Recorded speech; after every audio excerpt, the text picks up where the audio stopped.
अब रुख करेंगे। आपको बता दें, वाराणसी से जुड़ा हुआ मामला गौरी श्रृंगार मामले में आज दोपहर 2 बजे जिला कोर्ट में सुनवाई होनी है। आपने देखा कि किस तरीके से इस पूरे मामले में सुनवाई हुई, उसमें अभी तक कोई फैसला नहीं हो पाया, लेकिन गौरी श्रृंगार मामले में आज कोर्ट एक बार फिर से सुनवाई करता हुआ दिखाई देगा। कमीशन की रिपोर्ट सबमिट हो चुकी है। कमीशन की रिपोर्ट में क्या कुछ निकलकर सामने आया था वो भी आपने देखा, जो सर्वे वहां पर करवाया गया था। लेकिन अब एक बार फिर से सुनवाई की शुरुआत हो रही है।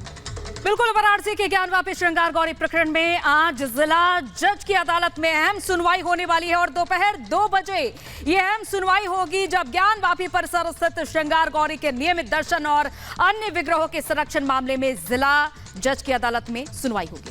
बिल्कुल, तो विष्णु शंकर जैन जो कि हिंदू पक्ष के वकील हैं, उनसे हमारे सहयोगी वैभव ने खास बातचीत की है सुनवाई से पहले। सुनिए क्या कुछ कहा। सर, सवाल यही है कि आज का दिन कितना अहम है वादी पक्ष के लिए, क्योंकि अभी तो मामले की पोषणीयता पर ही सवाल उठाए जा रहे हैं। देखिए, हमारे लिए एज लॉयर्स और इस जो मुहिम से पूरा जुड़ा हुआ है, हमारे लिए हर एक दिन इस केस का बहुत अहम है और हम चाहते हैं कि इस मामले का डे टू डे बेसिस पे सुनवाई होकर जो पोषणीयता का सवाल है उसको डिसाइड किया जाए, क्योंकि बार बार मुस्लिम पक्ष एक दिन बहस करने के बाद कहता है कि इसको कल के बजाय परसों रख लीजिए, जिससे जो बाहर के काउंसिल्स आ रहे हैं उनको बहुत डिफ़िकल्टी होती है। और इसीलिए हमने माननीय न्यायालय से ये आग्रह किया था कि अब 12 तारीख से जब इसकी सुनवाई हो तो इसकी लगातार डे टू डे बेसिस पे सुनवाई हो और दोनों पक्षों को सुनने के बाद माननीय न्यायालय अपना आदेश दे। अभी तक हमारा बहस का चांस ही नहीं आया है। 4 दिन से मुस्लिम पक्ष अपनी बहस कर रहा था।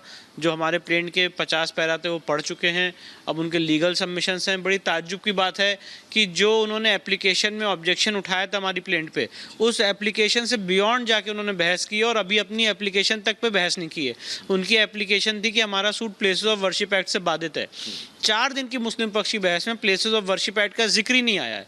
सिर्फ और सिर्फ वो बातें की गई हैं जिसका ना कोई सर है ना कोई पैर है और ना वो उनका केस था कोर्ट के सामने, ना उनकी एप्लीकेशन में वो सारी चीज़ें लिखी हुई थी। पर हमने धैर्यता से उनको सुना है और जब भी हमारा टर्न आएगा माननीय न्यायालय के सामने अपना पक्ष रखेंगे। सर, क्या वजह हो सकती है इसके पीछे उनकी तरफ से, जैसा कि आपने बताया कि टाइम ज़ाया किया जा रहा है?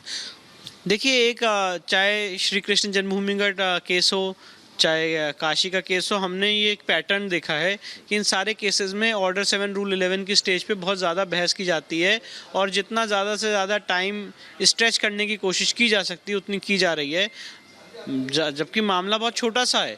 उनको प्लेसेस ऑफ वर्शिप एक्ट पे अपना आर्गूमेंट रखना था, वही उनकी एप्लीकेशन थी, पर उस पर ना बहस करके ऐसे बिंदुओं पे बहस की जा रही है और ऐसे बिंदुओं पे कोर्ट का टाइम ज़ाया करने की कोशिश की जा रही है जो यहाँ पे मैटर इन इशू नहीं है।